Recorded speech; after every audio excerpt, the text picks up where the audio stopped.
ભાભરના સનેસડામાં સાંસદ ગેનીબેનનું નિવેદન સામે આવ્યું। સ્ટેજ પર બેઠેલા લોકો માટે જગ્યા થઈ ગઈ તેવું ગેનીબેને કહ્યું છે। સ્વરૂપજી ઠાકોર, પીરાજી ઠાકોર સામે ઇશારો। ગેનીબેન ઠાકોર સાંસદ બનતા વાવ બેઠક ખાલી થઈ તેવું ગેનીબેને કહ્યું। લાઇબ્રેરી લોકાર્પણ કાર્યક્રમમાં શિક્ષણ પર ભાર મૂક્યો।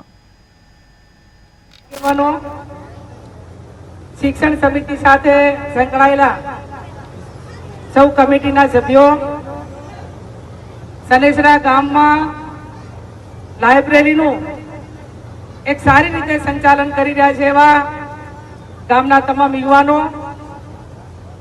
જે તેજસ્વી તારલાઓનું સન્માન કરવાનું છે એવા તમામ તેજસ્વી તારલાઓ, વિદ્યાર્થી ભાઈઓ અને બહેનો, ગામના સૌ અગ્રગણી આગેવાનો, વડીલો, યુવાન ભાઈઓ અને પત્રકાર મિત્રો,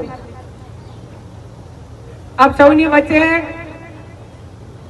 લોકસભાની ચૂંટણી પછી પહેલી વખત આવું છું।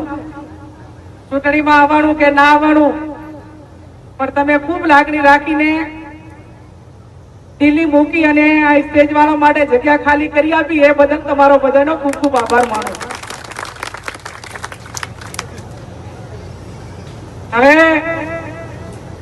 એનો યુદ્ધ ને એનું રણભૂમિ એનું વેદન જનો પનો પોકે એનો ના જાવું એને છૂટ આરી શુભેચ્છાઓ એમની હાથે। તમામ રાજકીય આગેવાનો,